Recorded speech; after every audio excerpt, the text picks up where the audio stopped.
ಭೀಕರ ಬರ, ಇದರ ನಡುವೆ ಕುಡಿಯೋ ನೀರಿಗೋಸ್ಕರ ಹಾಹಾಕಾರ. ನೀರು ಬರ್ತಿರೋದೇ ಅಪರೂಪಕ್ಕೊಮ್ಮೆ ಅನ್ನೋ ರೀತಿಯ ಪರಿಸ್ಥಿತಿ. ಆದರೆ ಇದರ ಜೊತೆಗೆ ಬರ್ತಿರೋ ನೀರು ಕೂಡ ಗಲೀಜಾಗಿ ಹೋದ್ರೆ ಜನ ಬದುಕೋದು ಹೇಗೆ ಅನ್ನೋ ಪ್ರಶ್ನೆ. ಬೆಂಗಳೂರಿನ ಅನೇಕ ಬಡಾವಣೆಗಳಲ್ಲಿ ನಲ್ಲಿ ಬಿಟ್ರೆ, ನಲ್ಲಿ ಓಪನ್ ಮಾಡಿದ್ರೆ ಸಾಕು ಗಲೀಜ್ ನೀರು ಬರ್ತಾ ಇದೆ ಅನ್ನೋ ಆರೋಪ. ಚಾಮರಾಜಪೇಟೆಯ ಸುತ್ತಮುತ್ತ ನಲ್ಲಿಯಲ್ಲಿ ಗಲೀಜ್ ನೀರು, ಛಲವಾದಿಪಾಳ್ಯ, ಗಿರಿಪುರ ಸುತ್ತಮುತ್ತ ನೀರಿಗೆ ಹಾಹಾಕಾರ ಪ್ರಾರಂಭವಾಗಿದೆ. ಸರಿಯಾಗಿ ನೀರು ಬಾರದೆ ಪ್ರತಿನಿತ್ಯ ನರಕ ಯಾತನೆ ಅನುಭವಿಸ್ತಾ ಇದ್ದಾರೆ ಆ ಕ್ಷೇತ್ರದ ಜನ. ಅದರಲ್ಲೂ ಹೇಳಿ ಕೇಳಿ ಬಹಳ ಆಕ್ಟಿವ್ ಆಗಿರೋ ಸಚಿವರು ಜಮೀರ್ ಅಹಮದ್ ಖಾನ್ ಅವರ ಕ್ಷೇತ್ರ ನೋಡಿ ಪರಿಸ್ಥಿತಿ ಹೇಗಿದೆ ಅಂತ ಹೇಳಿ. ಈ ನೀರನ್ನ ಕುಡಿಯೋದು ಹೇಗೆ ಅಂತ ಹೇಳಿ ಆ ಭಾಗದ ಜನ ಪ್ರಶ್ನೆ ಮಾಡ್ತಿದ್ದಾರೆ.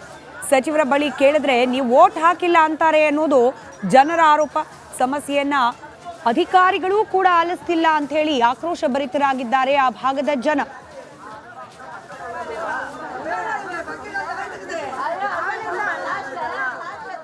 ಅಲ್ಲಿನ ಪರಿಸ್ಥಿತಿ ಯಾವ ರೀತಿ ಇದೆ ನಮ್ಮ ಪ್ರತಿನಿಧಿ ವೀರೇಶ್ ವಿವರಿಸಿದ್ದಾರೆ. ಒಂದು ಪ್ರತ್ಯಕ್ಷ ವರದಿಯ ಮೂಲಕ ಗಮನಿಸಿ.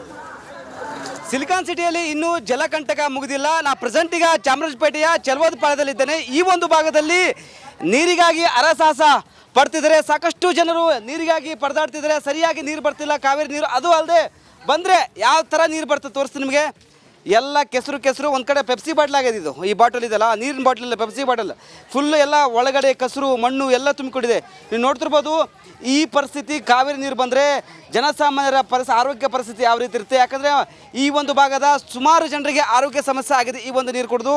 ಏನು ಮಾಡಬೇಕು ಎಂಬುದು ಈ ಒಂದು ಭಾಗದ ಜನರಿಗೆ ಗೊತ್ತಾಗ್ತಿಲ್ಲ. ಒಂದು ಕಡೆ ಶಾಸಕರು ಸಚಿವರು ಜಮೀರ್ ಅಹಮದ್ ಖಾನ್ ನೀವು ನೋಡಲೇಬೇಕಾದ ಸ್ಟೋರಿ. ಯಾವ ರೀತಿ ನಿಮ್ಮ ಕ್ಷೇತ್ರದಲ್ಲಿ ನೀರು ಬರುತ್ತೆ ನೋಡಿ.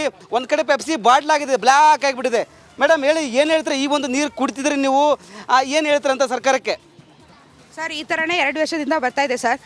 ಬರೋದು ಈ ನೈಟ್ 2 o'clock ಬರುತ್ತೆ ಸರ್. ಬಂದ್ರೂ ಬರೋದು ಹಾಫ್ ಆನ್ ಅವರೇ ಇದೇ ಥರ ಬರುತ್ತೆ. ನಾವು ಬಿಸಿ ಮಾಡಿದ್ರು ಇದೇ ಥರ ಇರುತ್ತೆ. ಸ್ಮೆಲ್ ನೋಡಿದ್ರೆ ಮೋರಿ ಸ್ಮೆಲ್ಲು ನಾವು ಕೇಳ್ಬೋದು, ಈ ಸ್ಮೆಲ್ ಕೇಳೋಕ್ಕಾಗಲ್ಲ, ಅಷ್ಟು ಗಲೀಜಾಗಿರುತ್ತೆ ಸರ್.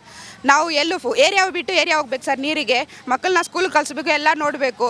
ಹಂಗಿದ್ರೂ ಈ ಥರನೇ ನೀರು ಬರೋದು. ಎಲ್ಲರೂ ಬರ್ತಾರೆ ಎಲೆಕ್ಷನ್ ಹತ್ರ, ಎಲೆಕ್ಷನ್ ಟೈಮಲ್ಲಿ ಬರ್ತಾರೆ, ಎಲ್ಲ ನೋಡ್ತಾರೆ ಅಷ್ಟೇ. ಮಾಡ್ತೀರಿ ಮಾ ಅಷ್ಟೇ. ಒಂದು ತಿಂಗಳೇ ಕ್ಷೇತ್ರ ಜಮೀರ್ ಸಚಿವರು ಈಗ ಹೌದು ಈ ಒಂದು ಭಾಗದಲ್ಲಿ ಬಂದು ಪರಿಶೀಲನೆ ಮಾಡಿಲ್ವಾ ಅವರು? ಇಲ್ಲ, ಬಂದಿಲ್ಲ, ಯಾರು ಬಂದಿಲ್ಲ. ಹೇಳಿಮ್ಮ ಹೇಳಿ ಸರ್. ಜಮೀರ್ ಅಂತ ಇವಾಗ ನೀವು ಹೇಳಿದ್ರಲ್ಲ, ಆ ಜಮೀರ್ ಬಂದು ನಾವು ಓಟ್ ಹಾಕಿಲ್ಲ ಅಂತೆ, ಬಿಡಲ್ಲ ಅಂತೆ. ಹಾಕಿಲ್ಲ, ಆವಾಗ ಹಾಕಿದ್ರೇನೆ ಬಿಡ್ಬೇಕಾ? ಓಟ್ ಹಾಕಿದ್ರೆ ಮಾತ್ರ ಕಾವೇರಿ ನೀರು ಚೆನ್ನಾಗಿ ಕೊಡ್ತಾರಂತ, ಇಲ್ಲಾಂದ್ರೆ ಕೊಡಲ್ಲ ಅಂತೆ. ಯಾರು ಹೇಳಿದ್ದು? ಜಮೀರು ಕಳ್ಸಿದ್ರಂತೆ. ಒಂದು 10 ಜನ ಹೋಗಿದ್ರಂತೆ ಅವ್ರ ಆಫೀಸ್ಗೆ. ನೀವೆಲ್ಲ ಓಟ್ ಹಾಕಿಲ್ಲಮ್ಮ, ನಿಮ್ಗೇನಿಕೆ? ನಾವು ನೋಡಿ ಸರ್, ಹಿಂದೂ ಪಕ್ಷ ನಾವು ಬಂದು ಹಿಂದೂ ಪಕ್ಷ. ನಮ್ಗೇನೆ ಈ ಕರ್ನಾಟಕದಲ್ಲಿ ಈ ಬೆಂಗಳೂರಲ್ಲಿ ನಮ್ಗೆ ನೀರಿಲ್ಲ ಅಂದ್ರೆ ಯಾರಾದ್ರೂ ಅವಾಗ ನಾವು ಕೇಳೋದು ನೀರನ್ನ? ದಯವಿಟ್ಟು ನಮ್ಗೆ ನೀರು ಬೇಕು ಸರ್, ಬೇರೆ ಏನು ಬೇಡ ಸರ್. ಸರ್ ನಮ್ಗೆ ನೀರು ಸರ್ ಮೈನ್ ಸರ್. 1.5 ವರ್ಷ ಸರ್ ಆಗೋಯ್ತು ಸರ್ ಬಂದು ನೀರಲ್ಲಿ. ಮಕ್ಕಳು ಬರೀಕೊಂಡಿರಲ್ಲ, ಎಲ್ಲೋ ಬೇಕು ಹೇಳಿ ಸರ್. ಬೇರೆ ಕಡೆ ಹೋದ್ರೆ ಬಿಡೋದಿಲ್ಲ. ಕರೆಂಟ್ ಬಿಲ್ ಬರುತ್ತೆ, ಮೋಟ್ರ್ ಬಿಲ್ ಬರುತ್ತೆ ಅಂತಾರೆ. ಅಂದರೆ ಹೆಂಗೆ ಹಿಡಿಬೇಕು ಹೇಳಿ?